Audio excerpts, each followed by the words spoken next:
Bilang liter ng gasolina sa crudo? 58.94. 58.94. Na-increase mo hapon? Ako na daw ni. 2 pesos? 2 pesos na ano? Mao di ay. 2 pesos increase. Ya, pinang mahala. Sos, ni saka na sa kuno balik 2 pesos ang matag litro sa crudo kagahapon lang kunong adlaw.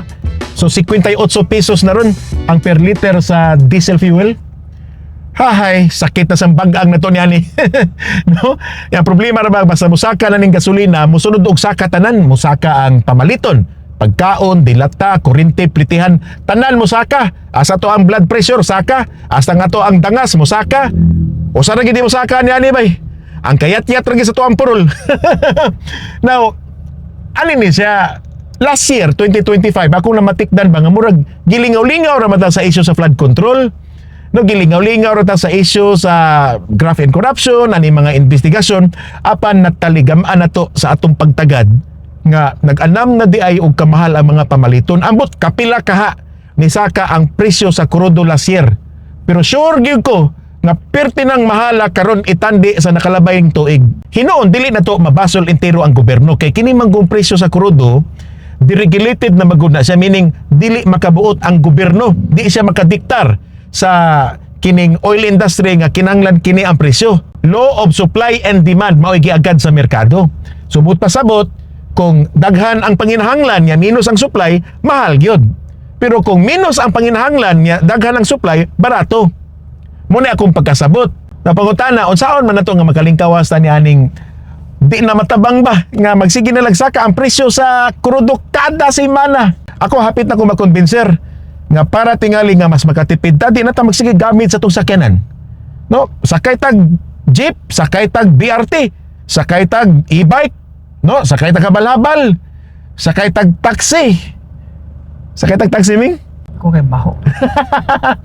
Ako nga asawa, reklamador kini kay arte magkataon ni kay. Actually, og taxi lanes guta na may bago ron. I think murag nakabasa kog balita nga muhinay-hinay na tag-adapt anang gitawag nila electronic vehicle nga mga taxi. No, nakabasa mo kog balita ni ana nga gi-introduce na diri sa Pilipinas, particularly sa Cebu. Ako uyon ko niya na kay kini magong electric vehicle magtanaw sa kuha na diha perting ninduta tanawon gawas nga moderno kayo, limpyo kay tanawon kay wa may aso, barato gyud kay wa naman di naman ka mo konsumo gasolina, di na ka parehasan ni mga kada semana gitang magsigig dugo, no, sige gitag pagawas og kwarta kay magpatubil. Ang problema magud sa kasamtangan kay nagisgod matag taxi kay usahay man gud di na to mabasol pud ang ato mga taxi driver ba nga aburido, init og o niya usahay mo nang di makalimot tingali kaligo, makalimot nagpanrapo, makalimot naglimpyo sa ilahang taxi kay lagi nagapas na sila sa ilang boundary anang adlaw. Pila gutaw na ilang bayranan kada adlaw? 2,500, 2,300, 2,600, 2,700, no, 2,000 pesos ang pinakamahal tingali 3,000 pesos in a day. Ilagi ng option kay ang sobra ana maoray maila. Pero kung pananglit, moabot ang adlaw nga musagop na gitaan ng electronic vehicle or kining mga taxi nga electronic vehicle.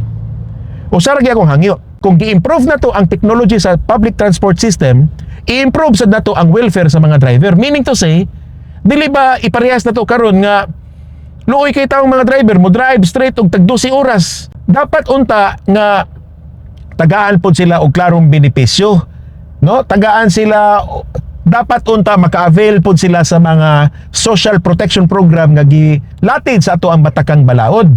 O kung sa'y naa diha nga benepisyo sa labor laws, dapat maka-avail po ang atong mga taxi drivers like overtime pay, no, matagaan silang mga health insurance, mga health benefits, nga matagaan po silang chance nga maka-apply og mga loan. Ang mismong nagkupot sa manubila, tagaan gid nato sila og klaro yung pagtagad.